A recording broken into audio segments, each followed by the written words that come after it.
Hey guys, what's going on? My name is JellyBellyJoe and today I'm back with another video for you guys. Now today I'm just going to be taking a look at the mod named IMPERIUM AETERNUM. I think that's how you pronounce it. Sorry if I got it wrong. Now there's two different types to this mod and I'll go through them later. However, they don't really make much difference at all. One of them is just more of a recent version updated, so really this is the one you want.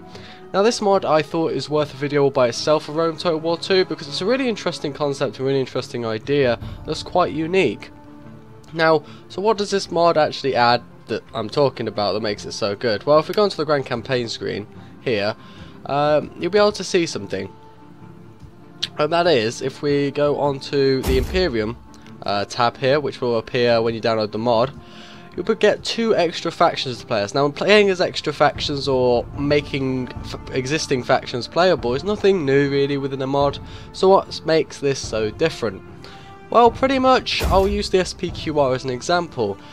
And the vanilla game of Rome, or most even overhaul mods, will leave Rome as the same. You'll be controlling most of Italia apart from the northern sector, which is usually held by the Etruscan League, unless you play with some different mods on. So what does SPQR mean? As you can see by the small map here, what this actually does is it actually brings a new faction to the game within Rome itself. Bit strange, I know, but the whole concept and idea of this is that the SPQR is supposed to act as the Senate. Now it says here as the description, the Senate is the most important day-to-day political body of the Roman Republic, composed of the most notable and experienced politicians. Its main role is to direct domestic, foreign and military policy. The name Senate comes from the Latin senex, literally meaning old men, technically making it a council of elders. I mean, that's what the council of elders actually is in the Carthaginian. That's actually what it's called. So they just call it something a bit different, but they are pretty much the same thing. So this one applies for Carthage and one applies for Rome, which are probably the two biggest factions and most worked on factions in the whole of Rome Total War 2. So it's interesting to see. Be interesting to see actually what they could do with some of the Greek things as well. That'd be pretty cool.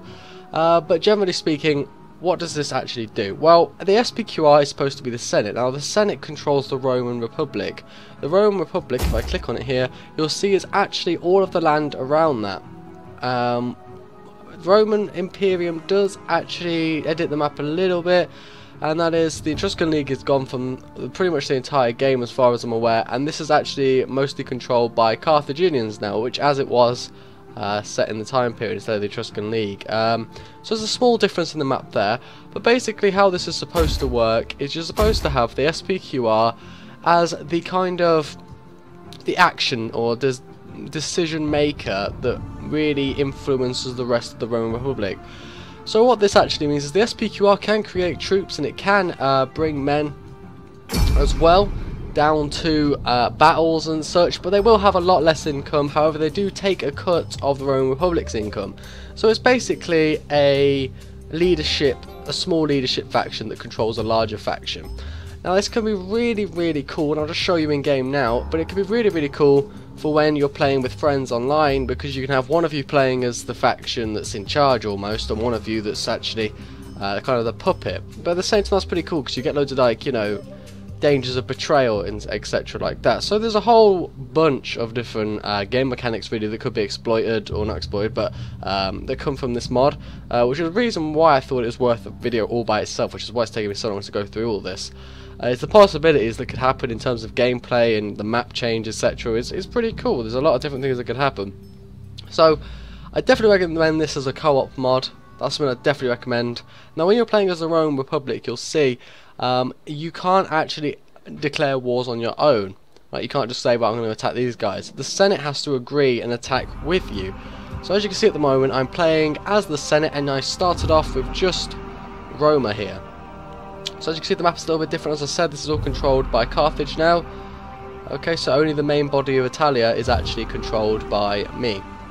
Ready for orders. So going in here, you do start off with some very nice units with the Praetorian Guard. You might want to keep them in Roma, but that's pretty much all you start off with. Now if you have a look at my ally, who is actually, I'm going to diplomacy here, is actually what starts you off trading, starts you off as a satrapy. Sorry, they're your satrapy, and they're extremely friendly towards you. So there's not much chance of betrayal there when you play against the AI, obviously. But generally speaking, if you're actually playing with a friend, then you would have to be careful, etc. I mean, if that's the type of game you wanted.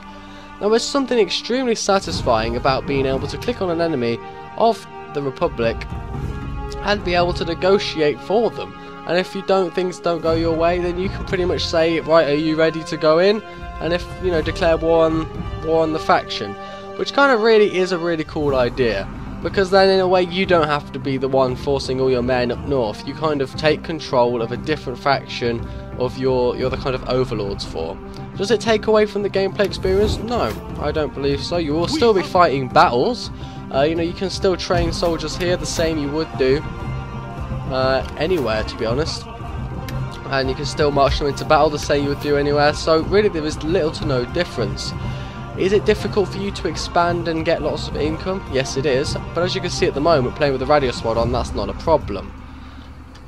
But generally speaking, this is a very interesting mod. Now if we hop over quickly to Carthage here, the city of Carthago, or the province of Carthago, sorry, region, is actually controlled by the Council of Elders, which will do the exact same principle and can be played the exact same. So apart from a few map changes, not much has really changed here. But in terms of the different gameplay possibilities that this could bring, is fairly quite awesome. Add a few unit packs in there and graphical tweaks to make everything else in the game seem that little bit better. You can have a really cool co-op game with this kind of setup.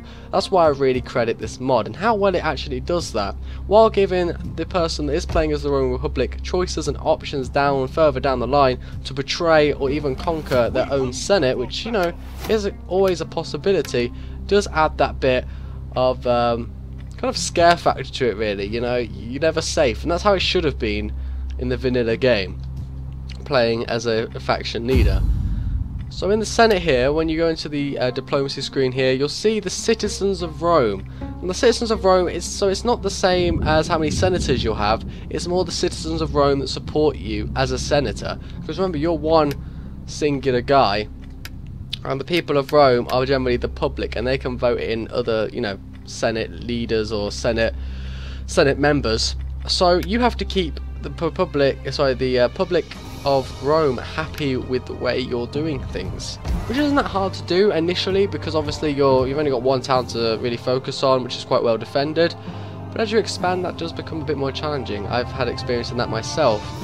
So I definitely recommend checking this mod out, guys. It's definitely worth it.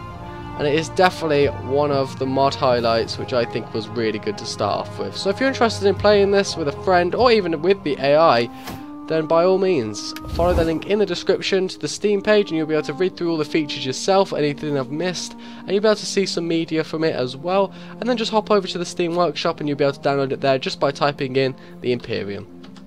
So guys, hope you've enjoyed this video nonetheless. If you think it's a cool mod, then give this video a thumbs up. If you enjoy these videos and you want more, then please do hit the subscribe button. And if not, well, I'm sorry I couldn't please. So I'll see you guys in the next video. Thanks for watching.